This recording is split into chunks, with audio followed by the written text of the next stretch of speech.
দেখলে মনে হয় হাজার ওরে বাবারে বেড়া ফেলা রাস্তাঘাটে গাছ গাড়ি। আঞ্চলিকতা মানে সংকীর্ণতা নয়, আঞ্চলিক ভাষাতেই আত্মপরিচয়। প্রত্যেক দেশেই বিভিন্ন অঞ্চলের আঞ্চলিক ভাষার মধ্যে পার্থক্য থাকে, আর এই পার্থক্য কথার টানে, উচ্চারণে এবং শব্দের রূপে দেখা যায়। সেই আঞ্চলিকতাকেই কাজে লাগিয়ে কন্টেন্ট তৈরি করে সফলতা পেয়েছেন নীলফামারী জেলার জলঢাকা উপজেলার আব্দুল মোতালেব ওরফে তালেব ভাইজান।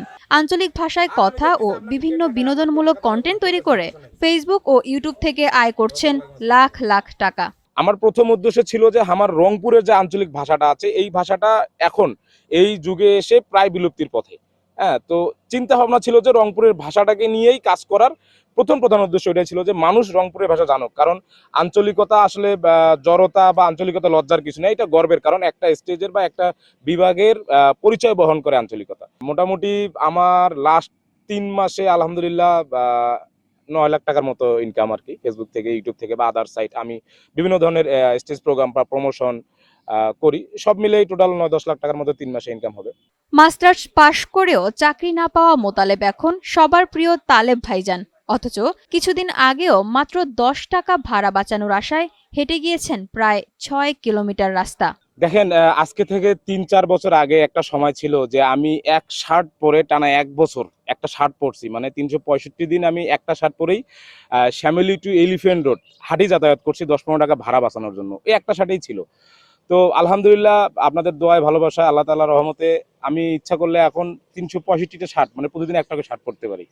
তো এটা সবই হচ্ছে যে মানুষের ভালোবাসায়, মানুষ আমাকে যেভাবে গ্রহণ করছে ফেসবুকে বা ইউটিউবে। অভাব অনটনের সংসারে মাস্টার্স শেষ করে বিভিন্ন দপ্তরে সিভি জমা দিয়েও চাকরি না পেয়ে ঢাকায় ডিজিটাল মার্কেটিং, ওয়েব ডেভেলপমেন্ট ও গ্রাফিক্সের কাজ শিখে লেগে পড়েন কন্টেন্ট তৈরির কাজে। পরিবারের বাধা বিপত্তি ও বন্ধু বান্ধবের কটু কথায় মনোবল না হারিয়ে মাত্র 1 বছরের মাথায় সফলতার মুখ দেখেছেন তালেব ভাইজান। শুধু তালেবই নন, তার সাথে কন্টেন্ট তৈরির কাজ করে আরও 5 থেকে 7 জন তাদের পরিবারের দায়িত্ব নিয়েছেন। তালেব যখন 2022 সালে রংপুরের ভাষায় কন্টেন্ট শুরু করলো, তো আমি আসলে অভিনয়ের মানুষ না, আমাকে জোর করে তালেব অভিনয়ের জগতে ঢুকাইছে। আর কাজ করতে গিয়ে আমাদের অনেক বাধা বিপত্তির সম্মুখীন হতে হয়েছে। ফ্যামিলির চাপ প্লাস রাজনৈতিক চাপ। আমরা 4-5 বার মুসলেকা দিছি থানায়, আমার নামে একবার মামলা হয়েছিল সাইবার সিকিউরিটি আইনে। আসলে কাজ করতে গেলে দেখা যাচ্ছে যে বিগত ফেসিস সরকারের আমলে সরকারের বিরোধী কথাবার্তা চলে আসে। তো ওইভাবে আমাদেরও চলে আসছিল, যার কারণে আমরা অনেক বাধার সম্মুখীন হয়েছি। তবে এখনো পরিবারের বা আমাদের পরিবেশের আশেপাশে যারা আছে তারা কিন্তু বুঝতে পারে না যে আসলে এখনো তারা ফাইজলামি মনে করে যে এগুলা কি করে, এগুলা ইয়ার বেটা এগুলা করতেছে, কি করি ফাইজলামি করতেছে। কিন্তু আমরা আসলে বাস্তবতাটা গ্রামের থেকে এই যে ওভারকামগুলো করতেছি, তো এটাই আলহামদুলিল্লাহ অনেক ভালো যাচ্ছে আর কি দিনকাল। এর আগে এক শার্ট গায়ে জড়িয়েছেন 1 বছর ধরে, আর এখন প্রতি মাসে ইনকাম করছেন 3 থেকে 4 লাখ টাকা। কন্টেন্ট তৈরির টাকায় কিনেছেন 6 লাখ টাকা দামের মোটরসাইকেল এবং তৈরি করছেন বহুতল ভবন। সেনাপতি, তুমি কি বলতে পারো সেনাপতি, আমার রাজ্যের প্রজারা এত বোকা কেন সেনাপতি?